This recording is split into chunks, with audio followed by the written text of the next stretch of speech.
Hello, everyone, and welcome to my webinar.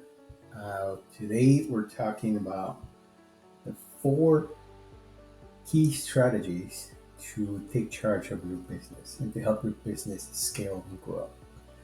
So, thank you for joining me. My name is Carlos De Leon, and I am the founder of Deltico Consulting. I am a small business coach and consultant, and I help businesses um, just about it with any type of project. So hopefully this four key strategies will give you an idea of my process and how is it that I help my customers. However, I'm doing this, and you can download this free guide that you're about to see, and you can follow it. You can follow it on your own and with your team, and I can guarantee you that if you do this, you will see a huge difference in your business. Um, Perhaps you're a master at one or two of the strategies, or you do something very well, and the other two you're kind of lacking. This should guide you to what to look at. So again, you can download it for free, and my website is www.deltico.com. So let's get started.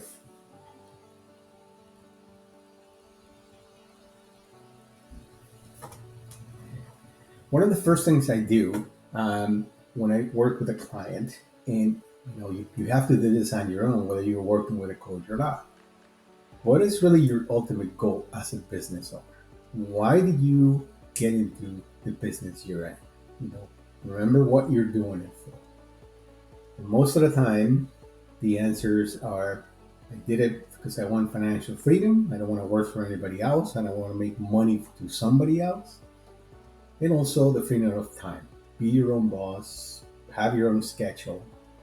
Those are the most common ones. And in reality, is I think all of us got into our own business or started our own business to accomplish this thing.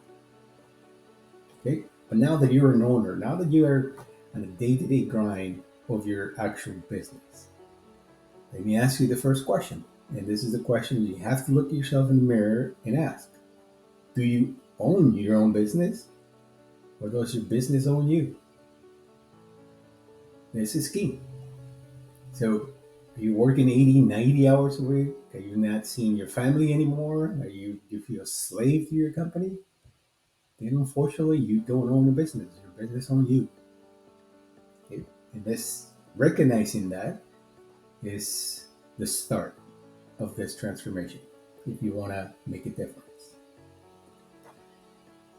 To me, my ultimate goal is, can my business run without me? Ideally, that should be everyone's ultimate goal, right? You want to be out on vacation to 2, 3 months, or traveling the world, and you still making money because your business can run without you. Now, when I ask this question, a lot of my customers say, "Hey, wait, I don't want to leave my business. I don't want to get out of my business." And that is not what it means. What it means is for you to have the choice, to have the freedom of stepping away for whatever period of time you want, and knowing that your business can run without you. That's the key.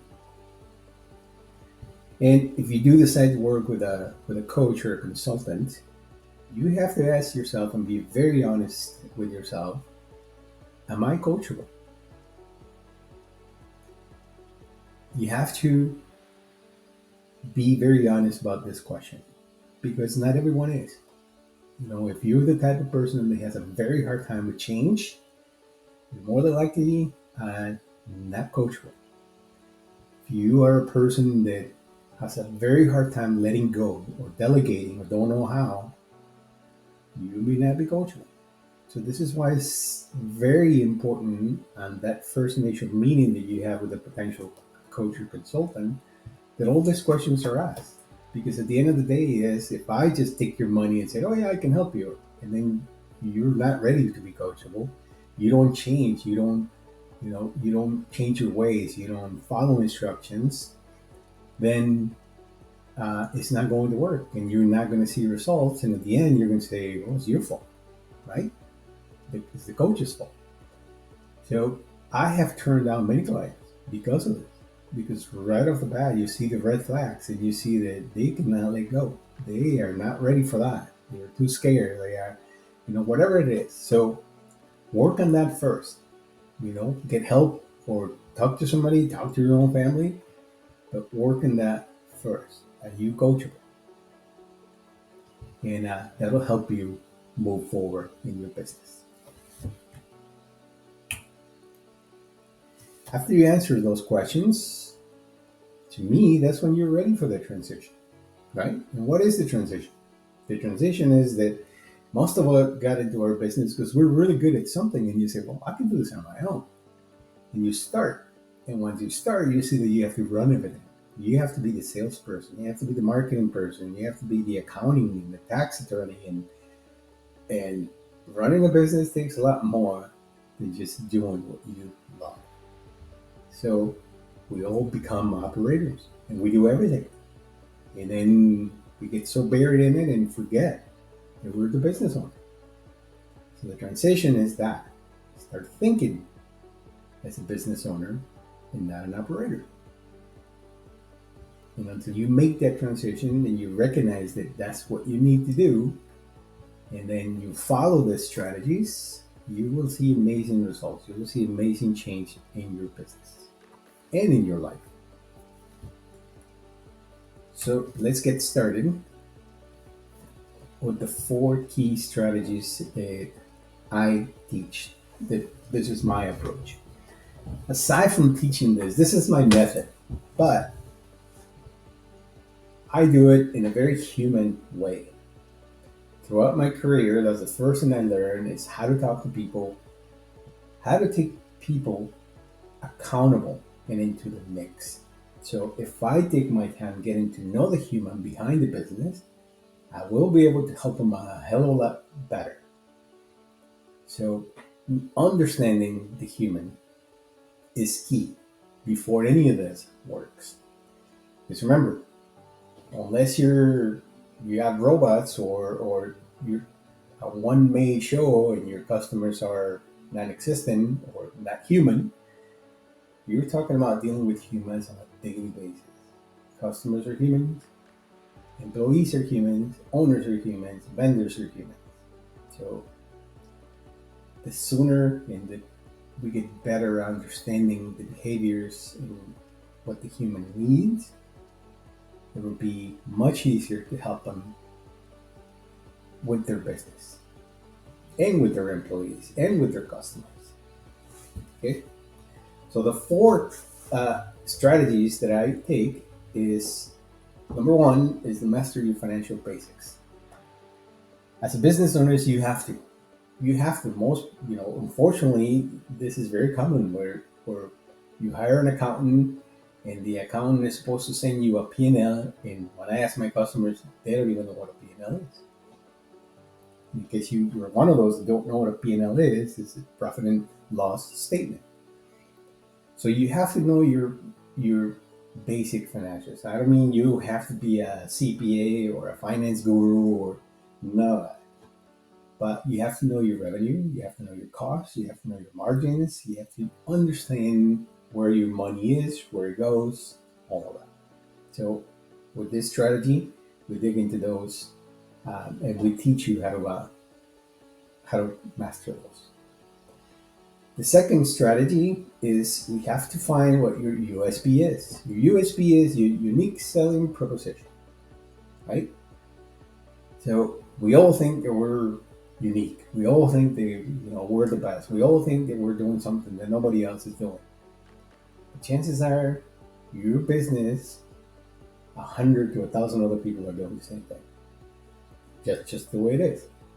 So finding your unique selling proposition is finding what exactly are you doing a bit different that sets you apart, or that would add value to your customers. If you don't have one, you need to find it, or you need to find it. And then once you find it, you need to market it. You need to use it. Your the strategy number three is your systems and processes. So a lot of customers that I have, business owners, they're so busy into the day to day, into the operation that they forget. They forget and how important it is to document every process, to ensure you have the best process, the best system, to make sure you train your employees. All of this, should be the knowledge base should be in the business, not in the human. So if the human leaves, they take the knowledge with them.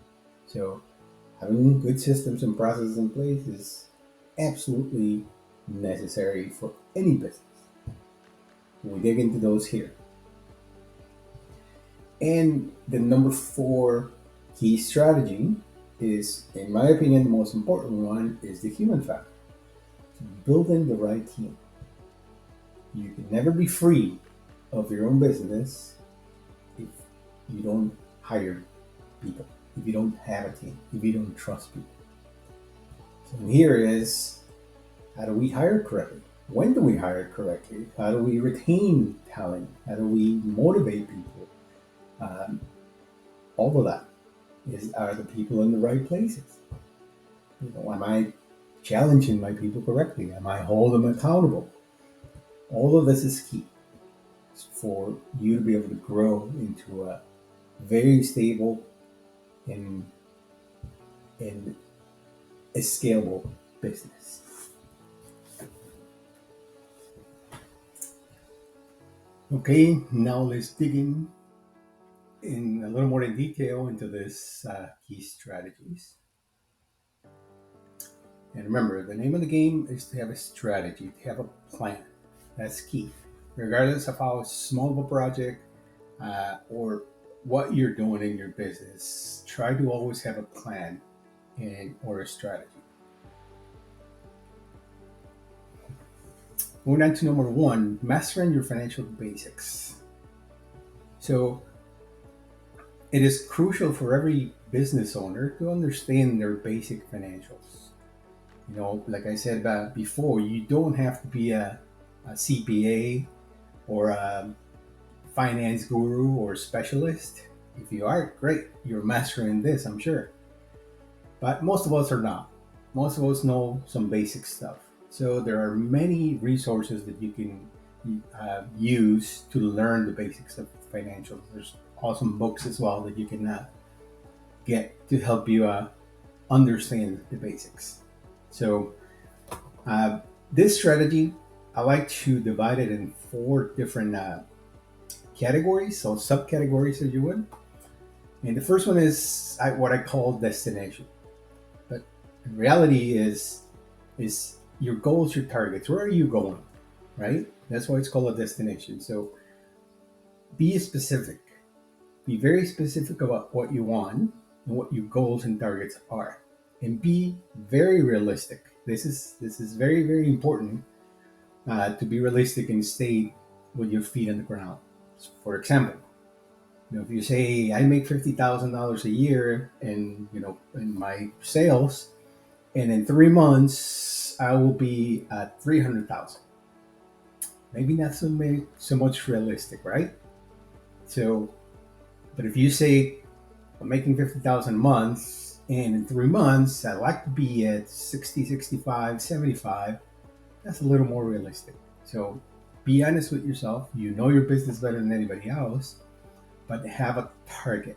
And the example I just gave is financial, because we're talking financial, but you should have targets and goals for just about anything. When do I hire my first employee or my third employee? When do I hire a manager? All those are targets and goals that you have to consider. Anything that would affect your bottom line, try to have a target or a goal for it. And better yet, a strategy. The second one that we look at is money. So your money, understand your financials. What that means is, well, you know what your cash flow is. How much money do you have in the bank? How much is coming in, going out? What are your collections? You'd be surprised how many customers have helped. And when we start digging into the money aspect, they have thousands of dollars in collections. That they just don't have a good process or a good system to go after that money. The money is already there. They just, having a good strategy, process, direction of how collect it. So it's very important to know that what your costs are, your revenue versus your expenses. How much does it cost you to have a customer or to acquire a customer? Your cost of goods sold, if you have a specific physical product, and those are the main ones and the more basic ones. But how do you know where you are once you understand what each of these numbers are and what they come from? You have to measure them. You have to measure them to know exactly where you are as a business, how successful is your business, or where you need the most attention in. So I am a big fan of creating KPIs and overdoing it at the beginning. So measure everything against everything. And the business is going to start telling you, once you start reviewing the data, the business will tell you which ones are very relevant and which ones you can stop doing because they're not bringing any value to what you're looking for. The third one is time. Time management is one of the reasons probably that got you to listen to this webinar is because you're overwhelmed. You're working 80, 90 hours a week. You're not seeing your family. You're not going on vacation. You're not doing your hobbies because your business has consumed all of your time. So time management is crucial for any business owner. So if you are not good at this, you need to get good at it. And there are many things you can do to get there. What I suggest is that you write down hour by hour for 2 straight weeks everything that you do. Even include the time you go to sleep at, the time you wake up, all of the activities that you are doing for the business and in your own time.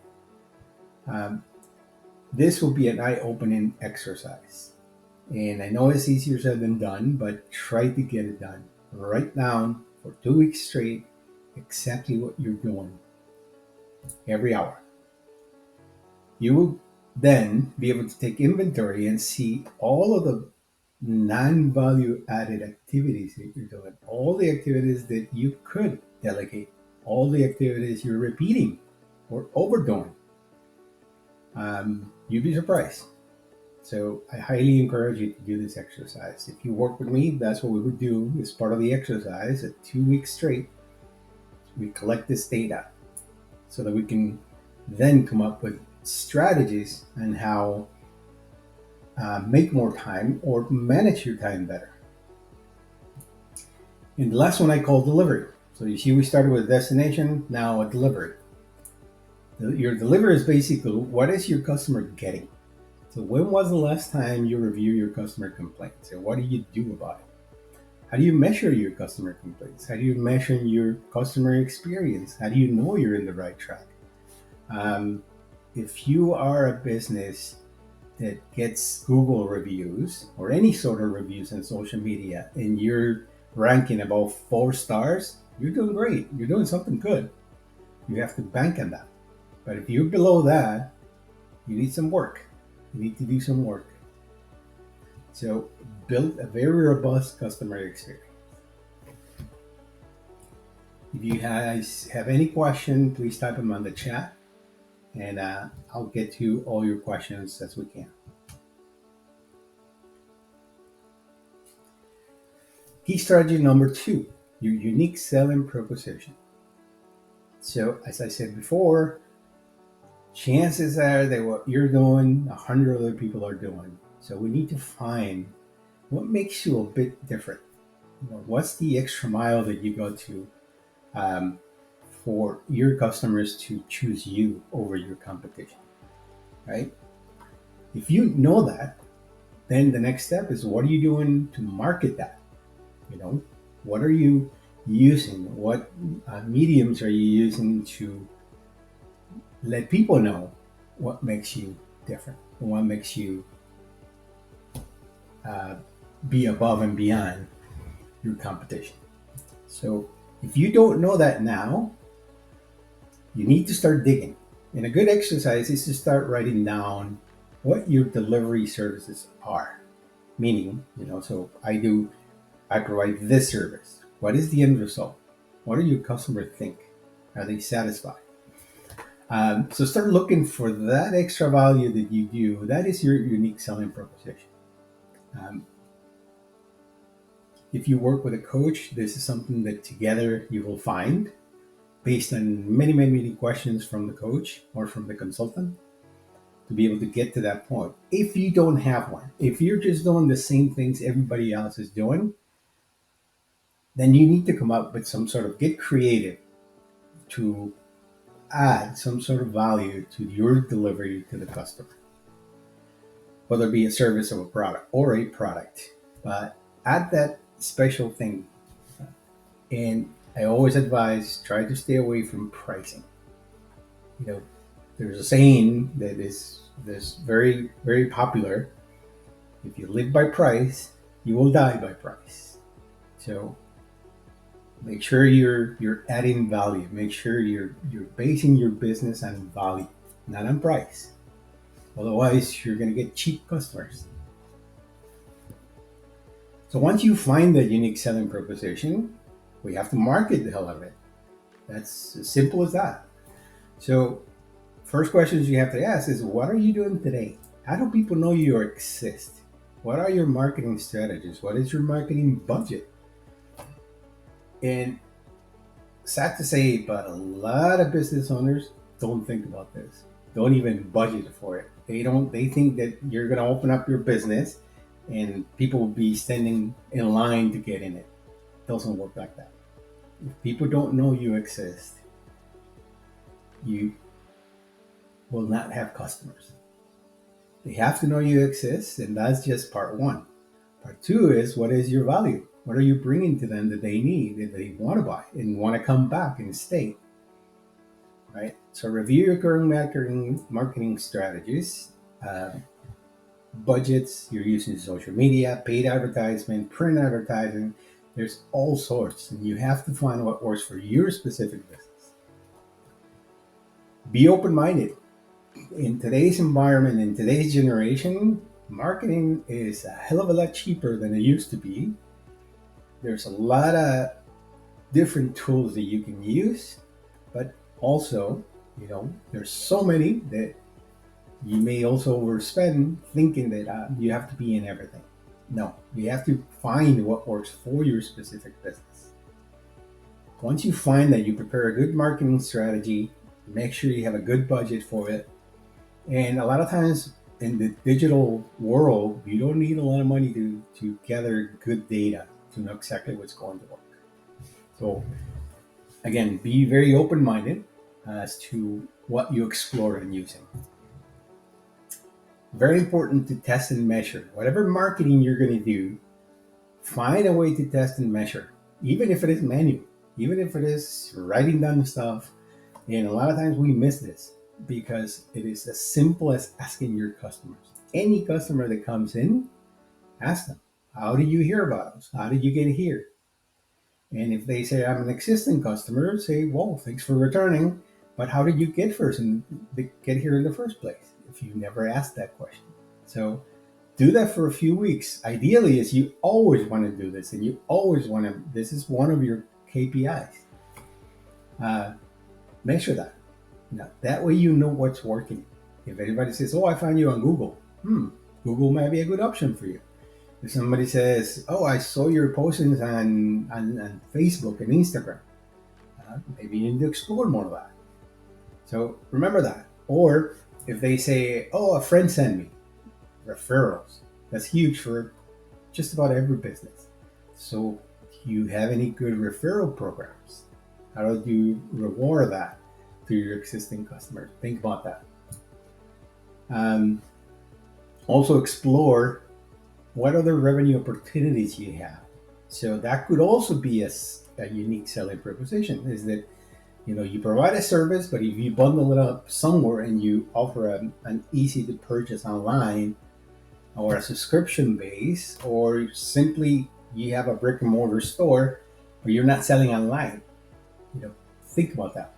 Don't lose any opportunities to increase your revenue and create that unique selling proposition. And the last one is that I always review, and this really has nothing to do with unique selling proposition. This probably goes more into your financials, but it is to consistently raise your prices up to 10% annually. You'd be surprised how many people don't do this, thinking they don't need to, or thinking they're doing okay. It's not about your profit margins at this point. If you think about it, every year everything goes up. Everything, just inflation. So let me give you an example. I had clients where we start doing this, and when we get to this point, they have a customer or several customers that have been with them for 15 years or more, and they have never raised their prices. Even if they're in a contract, make sure on the contract you specify that you will increase prices every year by X amount. This goes far and beyond your profits, as I said, because you want to stay a competitive business, but a competitive not only for your customers, but for your employees. How are you going to attract talent if you don't provide benefits, if you don't provide good pay? And you can't keep doing raises or providing and increasing benefits if your revenue doesn't increase, if your bottom line doesn't increase without hurting your profits as a business owner. So that is just one of the reasons. But you know, every customer, I would say 99% of the customers are used to the prices go up. They do it to their customers, and that's just the way business works. So don't miss out on that opportunity. Very important.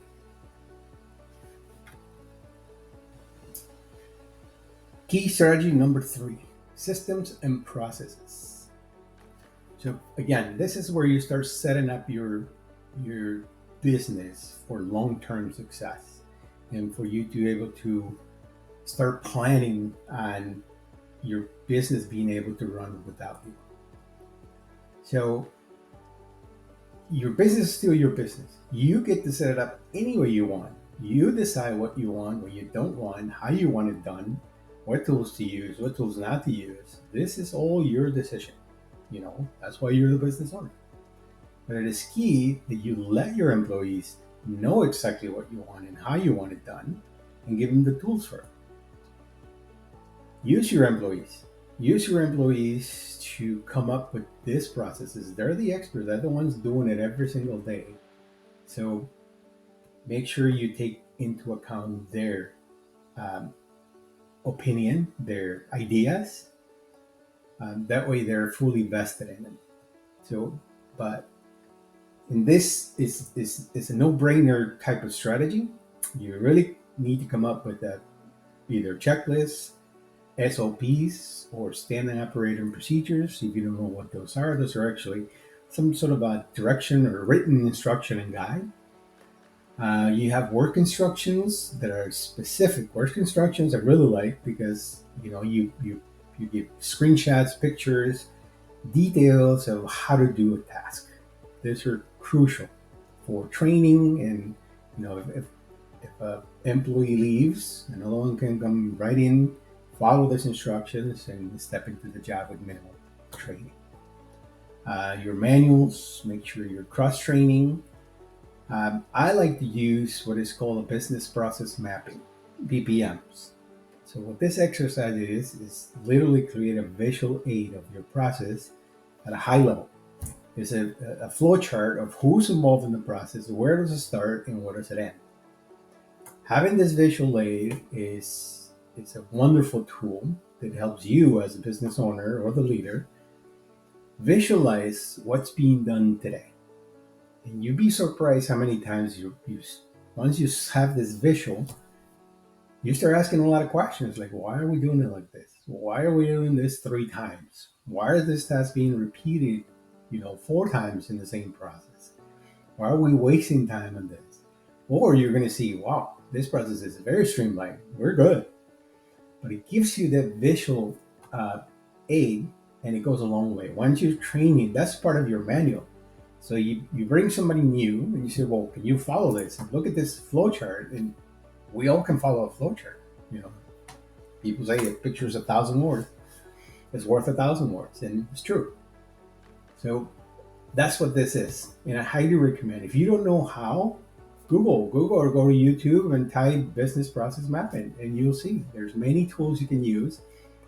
You don't have to get fancy. You can do it on a piece of paper. But, you know, uh, I highly recommend you do this exercise. It'll help you a lot understand every process and every task in your business. That'll help you. That could be the guide to start writing all your checklists and your SOPs or work instructions. And you have to systematize your business. Build a culture, have a big vision. So if you're, a small shop and you have aspirations to have 2, 3, 4 locations, or even franchise at some point in your business career, you need to systematize your business. So what is your vision? What is your mission? What culture you want your business to have? What are your smart goals? Specific. Have organizational charts. Make sure, just the current ones, even if it is 2 employees today, just a business owner and operator. But have that on paper. It'll help you start organizing and thinking that way as a business owner, because once you start expanding, it is critical that your business is set up for that. So imagine if you need to replicate your shop today and go someplace else. Having that written guide of how things need to run and how processes run, it'll be ideal. Imagine how much easier and efficient and cost effective it will be to implement this somewhere else. So make sure you have all of that. So measurements, KPIs, use technology. If you have a system, make sure it is the most efficient for your specific business, and always stay on top of it. Do your research. Look for other stuff.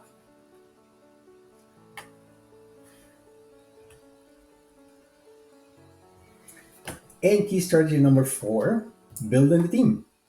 This to me is the most important one, because that is my approach. I truly believe in the human. If we utilize the people correctly, we will go really far. Your business will be very successful, but not only that, your own life would be much better. You will make a difference in people's lives just by being a really good leader and listening to people and helping people grow. And I truly believe this. How the owner takes care of the team is a direct reflection of how the team takes care of the customer. So make sure you're treating your employees correctly, with respect. Teach them, encourage them, motivate them, hold them accountable. Nobody gets a free pass. But make sure you create a culture where people want to be part of. Not because uh, uh, you pay great. That is a really good motivator, but it's not all the motivation people need. We want to be part of something. As humans, it's kind of in our nature. We want to be part of something bigger. We want to be part of something good. And I truly believe in this, what is called the winning circle. And I wish I came up with it, but I didn't. I stole it from somebody else, full disclosure. But I really liked it, and I really believe in it. And it is so simple as crazy. Owners take care of the team takes care of the customers take care of the business, and the business takes care of the owner. And I can tell you, by my own experience, it works. It works. If you truly set it up that way, if you truly empower your employees, you will see this. It works. So to start building a really good team, we have to dig into all of these. And there's probably some very familiar terms here for you if you have been doing this for a while, or if you have uh, employees in your business.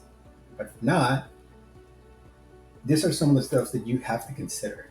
And I wouldn't miss any of this at all. I think they're critical for any organization, regardless of the size, right? So, what is your current talent inventory? Are you really talking to your people? Do you really know them? Do you know what makes them tick? Do you know what they're really good at? You know what their passions are? It is very important. Maybe you're not utilizing them in the right place. You have the right people in the right positions. That is key. And some people don't even know that themselves. So you, as a leader, should be able to recognize that and say that even if one of your employees has a master's degree in something, but they're really good at something else, put it in front of them. You never know, and they might surprise you. They might surprise themselves. How do you attract talent? What makes talented people want to be in your company or in your business? Why would they want to be work for you? How are you attracting that? How are you developing the talent? What opportunities do they have to learn and to be better? How do you keep them? Once you have somebody talented, they're usually ambitious and they want to grow. And if there's no growth potential in your business, they're going to go. Simple as that. Um, what is your succession plan?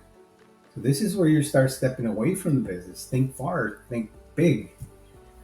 Is who's going to run my business tomorrow? And it doesn't have to be a family member, especially if you have kids. If your dream is for your kid to take over your company, that's great. But that's your dream. Your kids first have to grow up, and they would want to be in your business. Maybe they don't even want to do this. So have a plan B. What is that succession planning? Who's next in line? And in every single position. Have a backup for every single position. Make sure targets and goals are public.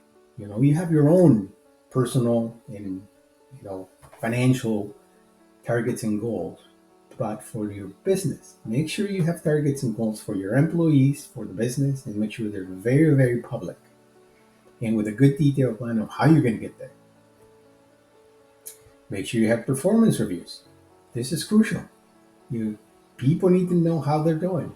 You get clear communication. You have to tell them whether they're doing great or not so great. They have to know this. That is very important. Have a very good accountability and disciplinary policy. A lot of people miss this and they wonder why they have high turnover, or they tolerate mediocre employees or people that don't deserve to be there, because you don't have a good accountability and disciplinary policy. Nobody should get a free pass. Everybody gets a second chance. I believe in that. And maybe even a third and fourth chance. By the time comes that somebody needs to be let go, it should never be a surprise. You have to be human about this. They should not be a surprise. They should be very clear that the next step in line is they need to leave. And if you do it correctly, that's how it will work. Most people will leave on their own if you're being transparent and clear from the beginning. What training programs do you have? How do you ensure your people are doing the way you want things done? Cross training is crucial. Cross training, that means backup of a backup of a backup. Have organizational charts, make them public so everybody knows what the escalation process is, but also clarity in who does what and who is what. Job descriptions. I'm really big on this because I've seen it work, and I'm sure you're no stranger to this concept. But you go and tell somebody, well, what happened here? And they say, well, I didn't know that was my job. Or you never told me that was my job. Don't let that happen. Write a detailed job description. And I personally create a format where you make them sign at the bottom.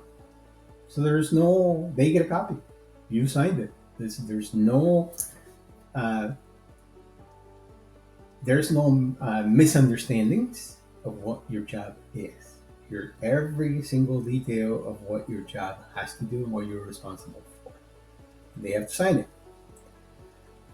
Um, what are you doing to build a team? This is very important because you don't want your team working in silos. You have to work as a cohesive unit, and regardless of what the business is. So make sure your sales force knows exactly what your operations or your planning people are doing. Even if you're, again, one or two employees, it doesn't matter. Talk to each other. Make sure you're both on the same team. Make sure you both know exactly who does what and where you're going and how you're going to get there and how you support each other. Leadership training. Most of us in our careers, especially if we grow in a career, we usually grow because we're really good employees or we're really good at something. Somebody sees something in us and they give us the opportunity to say, oh, you know what? You're a great employee. So now I'm going to make you a leader. And now you're a leader of a few people and you earned it because you were really good at something, but you never had the opportunity to be a leader to people. And they just put you in this position in no training. They don't tell you how. They don't tell you how to talk to people. They don't show you, all the things a leader or supervisor or manager need to do. They just kind of throw you in it. And this is why a lot of those managers fail, because you're thrown into a position where you don't belong there because you're not a leader. You're a great employee, but you're not a leader, or you need to be taught what to do.